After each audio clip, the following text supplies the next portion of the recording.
Welcome to C-Level Leadership. I'm Darren Mel. I'm not a CEO, and that's the point.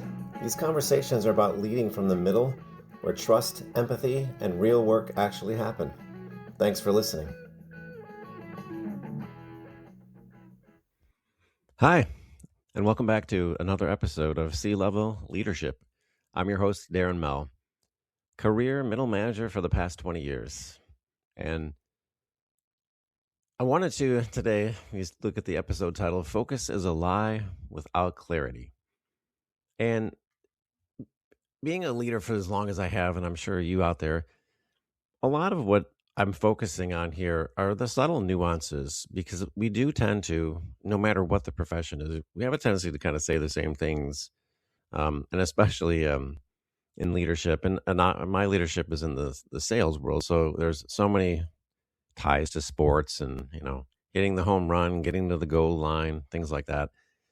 But one of the things that people talk about here at you got to focus more. It's lacking focus, and I thought about it, and that's why the subtitle is why intensity cannot replace understanding. And it's the same thing at the start of a quarter, especially in companies too, because numbers, if you're a publicly traded company, the numbers are everything. We just need more focus, and if you think about it, we need more focus in sales. We need more focus in marketing. We need more focus in cost control, more focus on execution. The word sounds discipline. It's a great word, and it sounds decisive. And in some ways, it even sounds responsible. But here's what I've seen is the problem with it, is that you can't focus on what you don't clearly understand. And you can't exclude a blurry plan. And if no amount of intensity is going to be able to fix confusion. And it's one of, I would say it's one of the most overused words in executive meetings. Focus. You got to focus. But what if focus isn't the starting point? What if clarity is? When you're talking about, like, if you're looking through maybe binoculars, and they're amazing at bringing things closer for you to see. If you're looking at a bird or something off in the distance or whatever it is, binoculars really help. But what happens if they're not focused right? The clarity's off. Well, it doesn't matter how far they can see. If you haven't adjusted the lens right, you can't see. And that ties to clarity. So I'm throwing this out to you, fellow leaders, and see what you say about this. But my thought is, if focus is the engine, clarity then is the steering wheel. Because without clarity, focus just drives faster in the wrong direction. I mean, you ever see a team that's working incredibly hard, late nights, back-to-back meetings, fire drills everywhere, and they still miss the goal? That's not a focus problem. It's a clarity problem disguised as effort. And, leading at C-level, where I say where people live and breathe, and where leadership actually lives and breathes itself, we love that word because, stay focused, block out distractions, keep your head down. But here's what I've seen over 20 years of being a people leader. When clarity is muddy, focus turns into noise.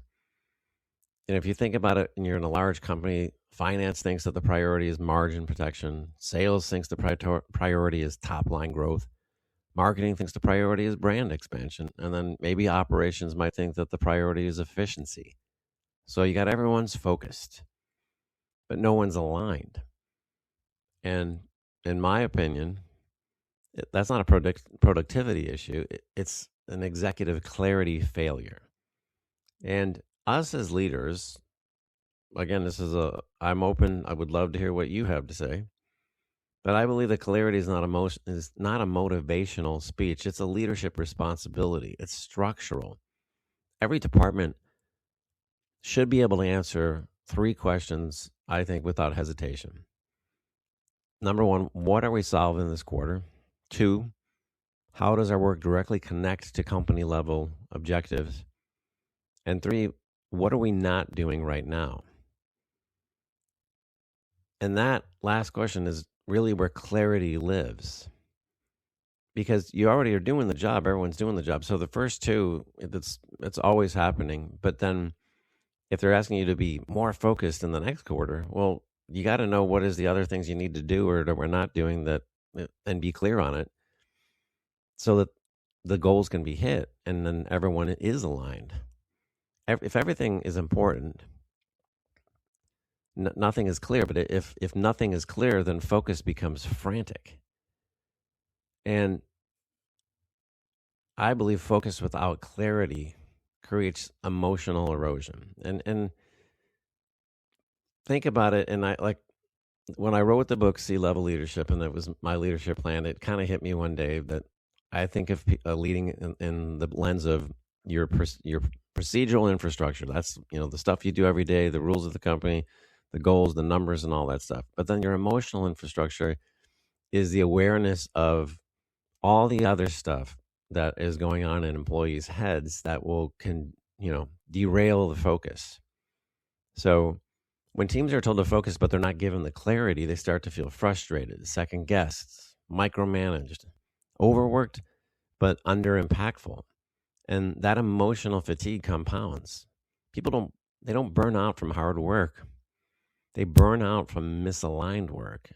And when effort doesn't equal progress, morale quietly declines. Leaders, a lot of times, they often misread that as a motivational problem, but it's usually a clarity problem. If you've hired the right people, they want to do well.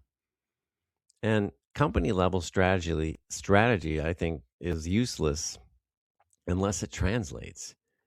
So every department in a large company, from finance, they need clarity on the guardrails and trade-offs. Marketing needs clarity on target segments and message priorities. Sales needs clarity on personas, pipeline expectations, and what good truly looks like. BDRs need clarity on partnership criteria, as well as the business development teams. Operations, they need clarity on where precision matters most. If you think of it like this, clarity is translation, focus is execution, but the translation comes first. And sometimes when you hear leaders say, we need more focus, because it's easier than admitting that the plan is too vague, the priorities are too many, or that leadership isn't aligned. And I've worked for a long time, and I can tell you can feel it when the alignment is off. Clarity requires courage. You have to choose, you have to say no, and you have to define success clearly enough that it can be measured and felt. And I believe that, focus is a behavior, but clarity is more of a decision. And I'm asking you, leaders out there, couple of some questions. Can every department leader on your team clearly articulate the top 3 priorities without checking a slide deck? Do your teams know what they're allowed to ignore right now? If you're going to say to focus on something, what can they ignore? When goals are missed, do you first examine effort or alignment? And if you ask 3 different leaders to define winning this quarter, what that means, would you get the same answer? If we won this quarter, do you think, and you asked your leaders, would they all be able to answer the same? And then finally, are your teams exhausted from work or from confusion? So, a few points around your procedural infrastructure, around focus and clarity, and then a few around your emotional infrastructure in the same on focus and clarity. For procedural, 1, define success in writing. If it isn't written clearly enough to be misunderstood, it isn't clear enough. And number 2, cascade objectives with precision. Every department goal should visibly connect to a company level objective. And then 3, limit active priorities. 3 major priorities per quarter at the executive level. If you have 8, you have none. It's too confusing. And align your metrics to meaning. If your KPIs, they don't clearly support the stated priority, remove them or replace them. The structure, it reduces the noise.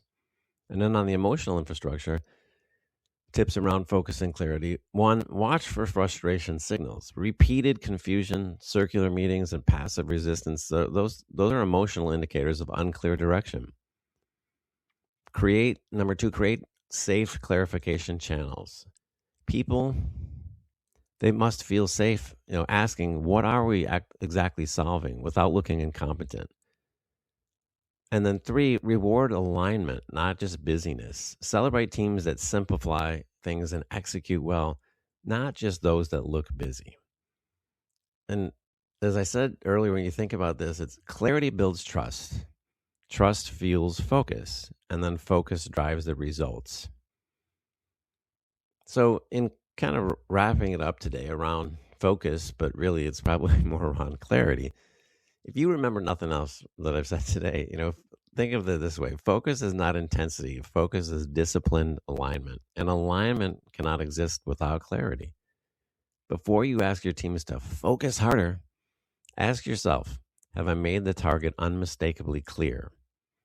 Leading at sea level, the air is thick, so visibility matters, and clarity is that oxygen, that I believe.